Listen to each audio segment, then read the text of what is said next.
Bonjour à tous, me voilà de retour sur cette chaîne. Encore une fois, c'est une vidéo à l'arrache, mais pour la première fois de ma vie, c'est écrit.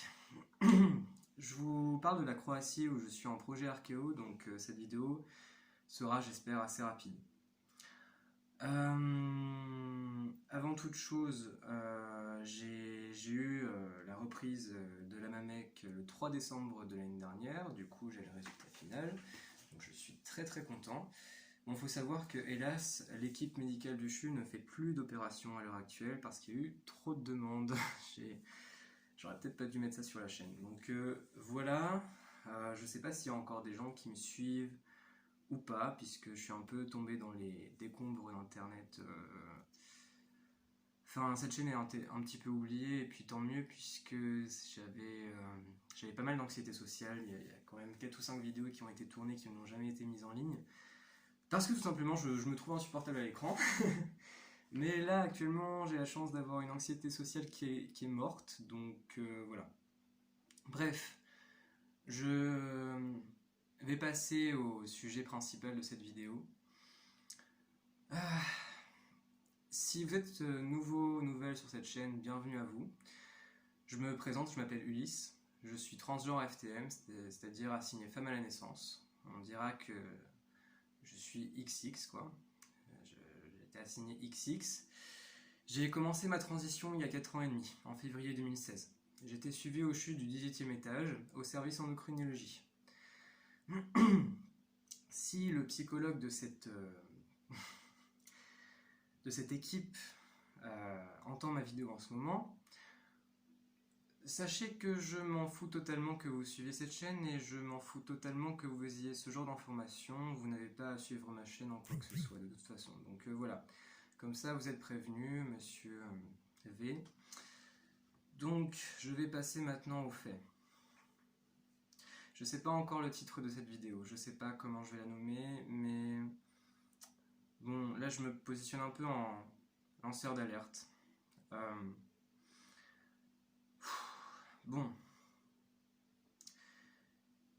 je vais pas vous expliquer par A plus B pourquoi il faut pas aller au CHU de Caen, ce serait de la diffamation.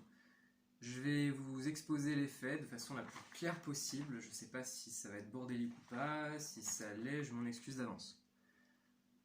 Le problème du CHU de Caen, du service du 18e étage, le service endocrinologie, c'est la personne qui gère ce service. On l'appellera le professeur, simplement.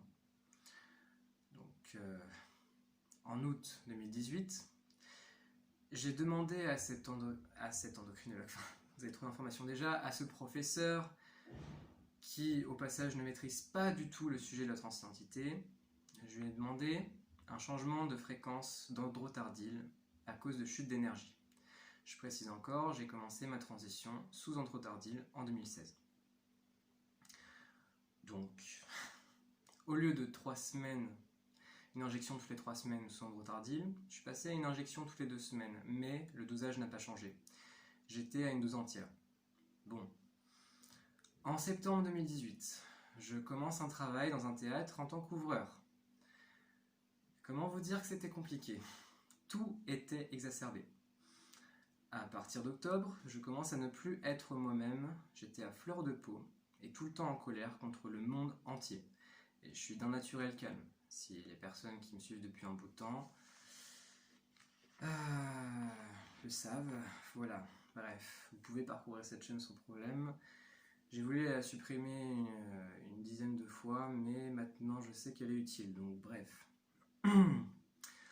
En gros, j'ai perdu mon travail en tant qu'ouvreur à cause d'une accumulation de situations jouant en ma défaveur. C'est-à-dire que, alors que je suis d'un naturel méticuleux et perfectionniste, en temps normal, à cause du surdosage, parce que ça s'est transformé en surdosage, j'avais un surdosage d'androtardyle, j'avais donc des troubles de mémoire, des sautes et des chutes d'humeur et d'énergie. C'était super compliqué d'assurer ce taf en tant qu'ouvreur, alors que le simple taf, c'est d'accueillir des gens et de les placer dans la salle et de les informer.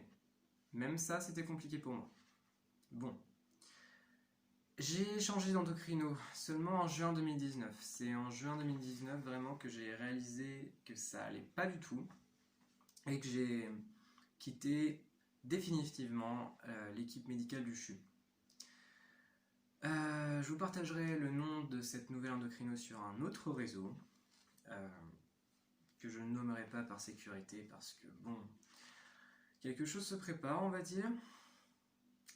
Cette endocrino là, donc ma nouvelle endocrino, m'a fait passer une batterie de tests. Sachant que le spectre de testostérone va de 1,5 à 7 en non résiduel, pardon, 1,5 à 7 en taux normal, on va dire. Donc oui, non, en fait, je me suis embrouillé en non résiduel, c'est bien ça. Je vais y arriver, je vais continuer cette vidéo, voilà. Donc le spectre de testostérone va de 1,5 à 7 en non résiduel. Et j'ai littéralement explosé le record. J'étais à 5,80 en résiduel, ce qui veut dire que je dépassais le spectre maximal de testostérone qui est 7. Donc voilà. Je vous laisse imaginer le désastre. Pendant 1 mois et demi, j'ai dû arrêter les injections en fait, tellement il fallait que ça se retasse en fait, que ça se recalibre. Donc voilà. Bon, je saute un petit peu dans le temps. On est déjà à 6 minutes déjà. Littéralement 1 an plus tard, toujours sous androtardil, je me retrouve aux urgences psy. Pourquoi? Androtardil,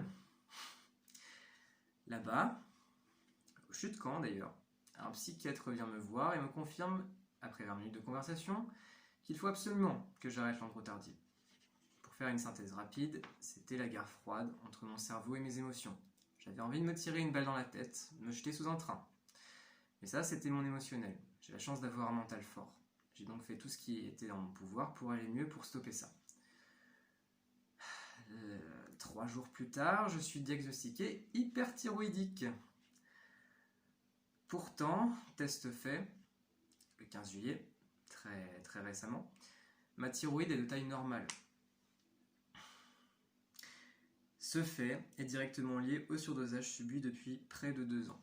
Donc voilà, c'est toutes les notes que je vous ai dites. Actuellement, je n'ai plus d'injection, c'est-à-dire que je pense, alors j'ai pas eu toute base en sciences, mais je pense que mon hypophyse qui est liée à la thyroïdie est complètement fuckée. Ma thyroïde produit de base trop d'enzymes, donc c'est pour ça que ça met en état d'hyperthyroïdie avec des insomnies et puis des états lunatiques, des états extatiques exacerbés. Enfin, c'est assez compliqué et j'ai du gel que je ne peux même pas mettre tous les jours puisque je sens que j'ai trop de testostérone en fait. Donc voilà, merci à ce cher professeur d'avoir été je m'en foutiste comme avec une vingtaine de personnes qui vous en veulent d'ailleurs. Voilà, c'est un peu mon alerte. Vous pouvez faire ce que vous voulez avec moi. Si vous êtes de l'équipe médicale du CHU et que vous me regardez, vous êtes dans la merde. Vous êtes clairement dans la merde.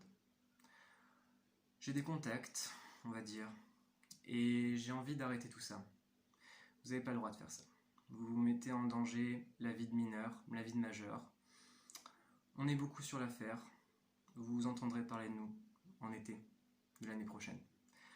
Voilà, je pensais pas que cette vidéo allait prendre une tournure aussi tendue, mais j'ai une rage incommensurable en moi.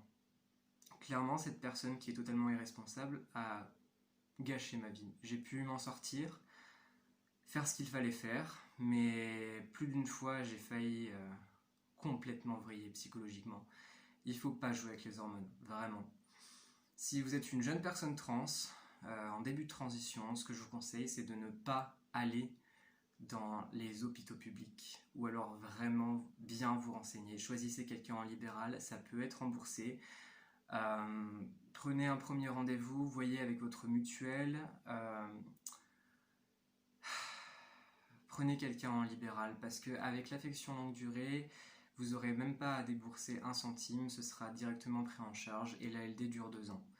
Donc voilà, ça c'était mon conseil. Je sais que là, il est peut-être un peu tard, on est en septembre, mais je sais que avec la rentrée, avec la reprise de la vie en fait après le confinement. J'espère que d'ailleurs personne n'a été trop dépressif pendant le confinement comme moi parce que voilà. Mais tout ça pour dire que si jamais vous avez eu un problème avec certains professeurs, contactez-moi. Je me charge de cette affaire. Il faut que ça s'arrête. La transphobie médicale et sociale en France doit s'arrêter. Il faut arrêter de tuer les personnes trans. Arrêter de nous tuer à petit feu. Merci de m'avoir écouté. À bientôt.